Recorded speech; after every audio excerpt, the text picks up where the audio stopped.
Especially untuk usahawan kecil sederhana, industri kecil dan sederhana.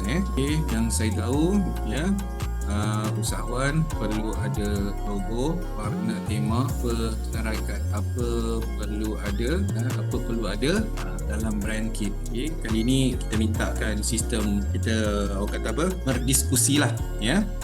So dalam kit ni anda boleh masuk mode Pro ni yang default lah. Kalau anda thinking ni, dia akan cuba masuk dalam mode yang dia akan gali informasi dengan lebih dalam ya. Ini dia akan cari sumber-sumber lah.